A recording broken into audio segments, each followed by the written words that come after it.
Welcome to the Ultimate Sports Podcast Special Edition Series, where I preview each and every conference for the 2019-20 college basketball season. Next up is the Pac-12. I'm going to go through the projected order of finish, Player of the Year, Freshman of the Year, Coach of the Year, what teams will make the tournament, and a lot more. All right.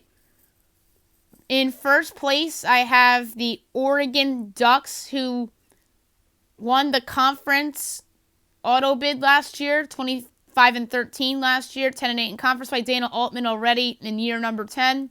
Peyton Pritchard, Nafali Dante, C.J. Walker, and Shakira Houston lead the way for this team.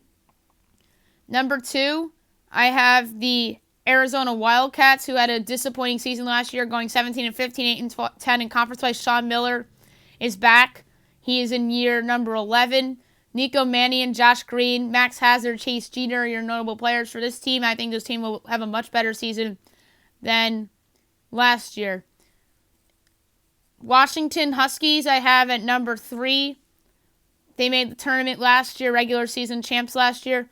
27-9, 15-3 in conference play. Mike Hopkins already in year number 3. Jaden McDaniels, Isaiah Stewart, Naziah Carter, and Quade Green are your notable players on this roster.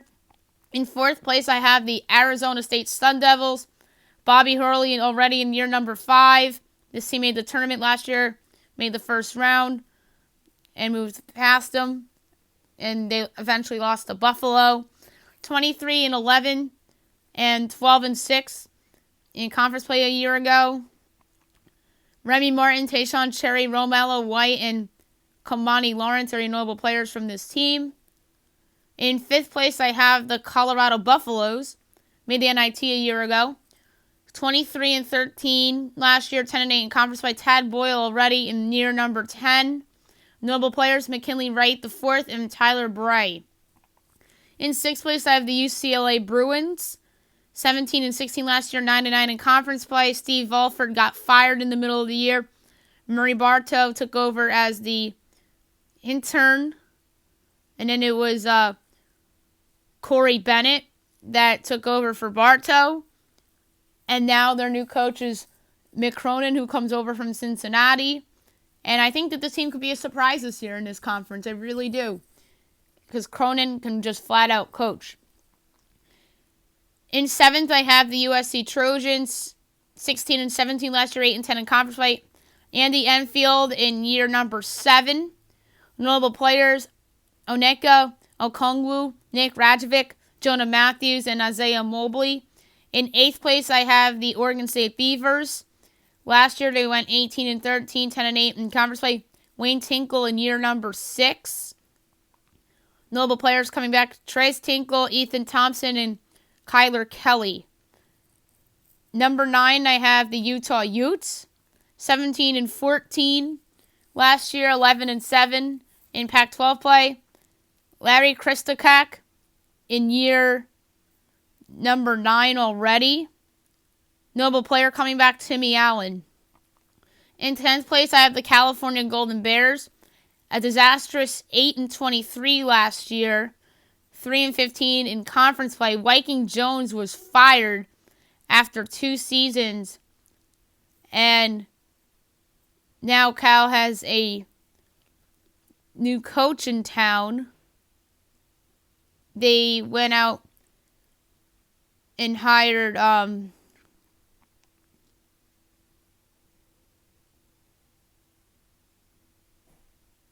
Mark Fox. And I'm interested to see how he does here. Number 11, I have the Stanford Cardinal. 15-16 last year, 8-10 in conference play.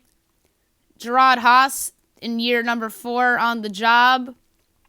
Notable player coming back, Dejon Davis. And in the cellar, the Washington State Cougars, 11-21 last year, 4-14 in conference play. Kyle Smith comes in and replaces Ernie Kent, who was fired after last season. C.J. Ellaby is one of the better underrated players in the Pac-12, so he should be able to help them potentially steal some games in conference play. My pick for player of the year is a long shot. I'm going to go with Peyton Pritchard of Oregon. I think he's a very talented player. He's a really good point guard, helped lead Oregon to the tournament last year. Freshman of the year, and Folly Dante, a very talented big man that Oregon has enrolling this year. Coach of the year is Sean Miller. I think it's a big bounce-back year for the Wildcats of Arizona. They'll be in the tournament. They'll have a lot of big wins on their resume. And I think that all the sanctions and stuff will go away. And I think that Miller will be able to focus on coaching and his team. And I think he'll be the Pac-12 Coach of the Year. Teams that will make the NCAA tournament: Oregon, Arizona, Washington, Arizona State, and Colorado. NIT, UCLA, and USC. CBI, Oregon State, and I don't know. I'm going to say that Utah makes the CIT or the CBI as well. And the bottom three, I don't see making a postseason tournament of any sort. A coach that I think could potentially jump jobs is Arizona State's Bobby Hurley, especially if Texas becomes open. But I predicted on the Big 12 podcast that Chris Beard would leave Texas Tech for Texas. But if Beard decides to stay in Texas Tech, I can see a world where Bobby Hurley leaves and goes there, or maybe if somebody else loses his job and Bobby Hurley could go somewhere else. He was somebody that people thought would take the UCLA job, but instead he stays with the Sun Devils. So we shall see where he ends up. A coach that I think is on the hot seat, it's obvious, and it's Andy Enfield of USC. Probably should have been fired last year, but I think will be fired this year. Obviously, Clay Helton's bound to be fired in their football side, and I think after they're done with their coaching process for football, I think they will eventually, after USC's basketball season, move on from Andy Enfield, who's had some moments coaching the Trojans, a couple of underachieving seasons. I think he's let go, and it's mostly because of off-court stuff with scansions and whatnot as well. That factors into this prediction of Enfield being let go. And I think USC will go out and go big-name hunting for college basketball as well. All right, next up is the Patriot League.